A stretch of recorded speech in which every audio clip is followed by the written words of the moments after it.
Good afternoon. Papunta tayo kay Jok Jok sa may Caloocan. Isa sa mga tinutulungan ng ating kaibigan, wala iba kundi si Mai. Yan. Na all the way from Japan. Then diretso tayo sa kanya para maibigay yung pinapadala ni Mai para sa kay Sir Jok Jok sa may Caloocan. Google Map ko na lang, then samahan nyo ako at pagdating dun makikilala natin si Jok Jok. Isa siyang PWD, may kapansanan siya sa hindi siya nakakita. So mamaya kita-kita tayo and signing out.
2,000 years later.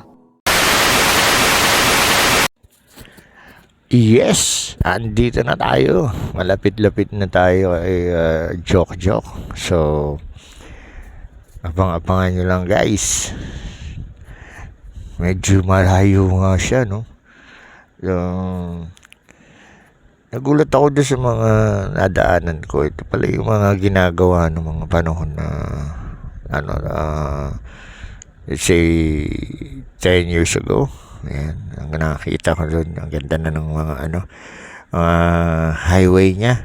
So, congrats sa ating mga namuno ng mga panahon na yun at maganda yung daanan o mga kalsada. So anyway, back tayo kay Sir Jok Jok. Ayan. Malapit-lapit na tayo. Ayan. Papasok tayo rito sa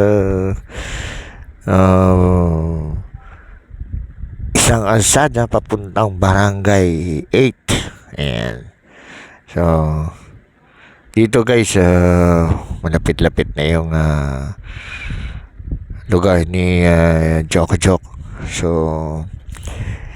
shout out nga pala kay Mai all the way from Japan. Maraming salamat sa iyo, Mai. Mapaparating mo yung tulong para kay Jok Jok. Ayan. At sana marami ka pang matulungan ng mga nangangailangan. Eto guys, dito magtatanong tayo para sure. Ayan. Shoutout kay Manong na nakahubad. Ayan, no? So, nakausap natin si Manong nakahubad dyan kasi para lang although nandun na tayo sa sa location niya. Inaalam ko lang guys kung saan banda talaga dyan. Yan. Shoutout kay Manong na nakahubad. Maraming salamat sa iyo.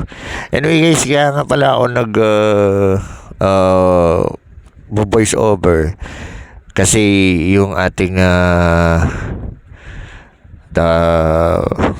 rito is wala tayong mic, and like dun sa isang natin meron tayong mic dun, pero dito sa ginagamit natin wala tayong mic. Syempre wala pa tayong budget, of course hindi pa tayo makabili ng kaya voice over lang, and then yung iba sa cellphone ko na nire-record.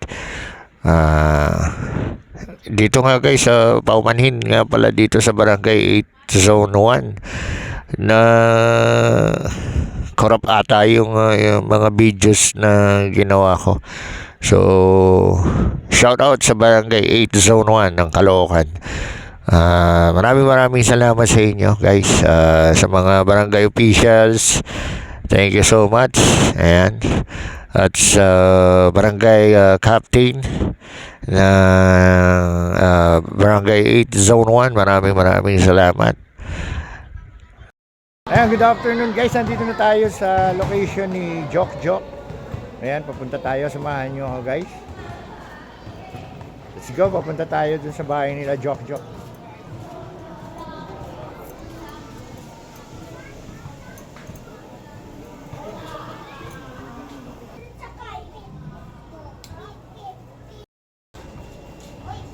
Ayan guys, dito tayo sa bahay ni Jok Jok. Hintayin lang natin. Tinatawag. Naka-duty daw siya pang gabi. So, ayan. Ayan sila, sir, yung sa barangay. Ayan. Maraming salamat, sir. Ayan, shout out sa inyo. Ayan. And sinamahan nila tayo sa bahay ni Jok Jok. So, hintayin lang natin. Mamaya para balikan natin habang tinatawag natin si Jok Jok. Ano kayo? Ayan yan, pasalamatan muna natin. Sir, thank you. Thank you sa sa mga barangay natin, officers. Thank you. Dito na tayo sa bahay ni Jok Jok. Ayan. Sige. Kanina ba kayo? Sakto lang, Jok. Ayan. Nasunurin masyado yung mga tanod na yun. Ayan po si Jok Jok. Ayan. Jok, ano ko to sa YouTube channel ko. Opo. Hello. Hi, hello po. Magandang... tuloy po. Upo po. Pinagising ko lang nanay ko. Ayan. Ayan, nandito tayo sa bahay ni Jok Jok. Ayan, tutur muna natin sa bahay ni Jok Jok. Ayan, oh. Hello po. Ayan, Kamusta po? Ano yung YouTube channel mo sa Mulox? Molokski Vlog. Ayan. Si Jok. Ayan. Hello po. Hello. Ano natin si Ayan. May? Tawagan natin si May. Siya yung isa sa mga... Tapos itutuloy ko kayo sa barangay. Eh, paalis pa lang yung treasurera namin. Inaantay kasi sana kayo. Yung barangay captain kasi namin wala dyan. Out of town. So, sila nga nandun. Eh, doon ako nag-aabang. Hindi ako makatulog. Lumabas muna ako. Asa taas ako eh. Lumabas muna ako. Ano gamit yung sasakyan? Motor. Nagmotor kayo. Nandun sa Kaya may, pala ano, mabilis eh. May Ang init. Oo, nandun sa Nahiya nga ako, sabi ko nga kay Ate May, sabi ko, ba't mag-ano pa sila, Sir Mulok, mainit. Ang sakit sa ulo, kaya nga nasa loob lang ako ng barangay. So, ayun. Ikot ko kayo mamaya doon sa mga barangay, mga kasama natin. Ayan, guys, Yung mga barangay tanod po yung kanina. Nabilinan ko kasi sila na baka may maghanap, nasa bahay ako. Eh kaya lang, hindi naman ako makatulog. Lumabas ako ulit. Hindi naman nila alam na ano. Inaya ko yung isang tanod na, sama mo, mag-soft drinks tayo. Bumili kami yung soft drinks doon sa gilid. Tapos may nagsabi sa akin, Kuya, may kagawad, may naghanap sa'yo. Dati ko po kasi akong kagawad dito. 5 taon. Na, mula 2013 hanggang 2018, naging barangay official ako. Tumigil ako tumakbo kasi nga medyo, alam niyo naman ng politika kahit saan. Magulo yan eh, di pahinga mo ako 5 taon. Yung nakasabay kong kagawad na nanalo ng 2013, hindi tumigil sa takbo yun. Tumakbo siya nung umalis kami, tumakbo siya ulit ng kagawad. Ngayong last election nitong 2023, tumakbo na siya ng barangay captain, nanalo. Kinausap ako, Joke, sabi niya, baka mapag-isipan mong tulungan ako sa barangay. Sabi ko, Kap, alam mo naman na, hindi, huwag mo na ano yun, basta tayo, maglilingkod tayo. Inausap niya ako, sabi ko, kung iisipin ko po yung utang na loob ko sa mga kapwa politiko ko na hindi ko naman kasama ngayon, or yung pagsiservisyo ko, bakit ko kailangan tignan yung utang na loob kasi sa ipa itutulong ko sa taong bayan. Eh may tulong naman tayo sa barangay at hindi naman ako nagtututulog lang dyan para sumweldo lang, tumanggap lang ng kagawad. So papakita ko po sa inyo kung anong nagiging trabaho ko sa barangay. Sa gabi, actually sa gabi ako. Ano ko Radio Communication Officer / Information Dissemination Officer. Ako yung nag-a-announce sa public address, kunyari may medical mission dito, feeding, any kind of, sa 19 niya meron kaming satellite registration ng mga new registered voter. Mag-iikot ako ng 17, 18 para malaman ng mga kabarangay namin na meron kaming satellite registration ng COMELEC. Ibababa rito, dito sa, yun ang ginagawa ko. So talaga, pero ang regular duty ko, gabi, monitoring officer po talaga ako sa radyo. Eh minsan pag nagtitiktok ako, meron akong setup na radyo dun sa kwarto ko, tinatawagan ako pagka... Nandito po tayo sa bahay ni Jok. Isa po siyang PWD. Hindi po siya nakakita. So ngayon, ibibigay po natin ang pinaabot pong tulong ni Mai na all the way from Japan, na tayo po ang napag-utusan, Molokski Vlog. Kaya po, sana po may mga magganito pong puso at may marami pong matulungan. So anyway, ito po si Jok, ating kaibigan. Hello po! Yan. Jok, ito, yung bigay ni Ate May mo, 6K yan. So, alam ko, ewan ko, mabibilang mo. Anyway, andito, inayabot na po natin yung tulong para po kay Jok na galing po kay Mai all the way from Japan. Maraming salamat, Mai. Shoutout sa iyo and God bless at laging mag-iingat at sa mga plano mo pa na iba pang matulungan. Andito lang ang Molokski Vlog para makarating ang mga tulong na iaabot mo sa ating mga may mga katulad ni Jok. So anyway, bye-bye guys. Naipabot na natin yung tulong kay Jok. Mamaya, antabayanan niya, papasyal niya tayo sa Barangay Hall. Ulitin ko lang, dati siya naging barangay kagawad dito sa kanilang lugar sa ano? Caloocan, Barangay 8. Ayun, Caloocan, Barangay 8. Ayan. Maraming salamat and Ate May, maraming salamat at naway ibalik ng Panginoon sa iyo ang pagpapala at patuloy pa na kalakasan para mas marami ka pang matulungan na mas nangangailangan. Maraming salamat.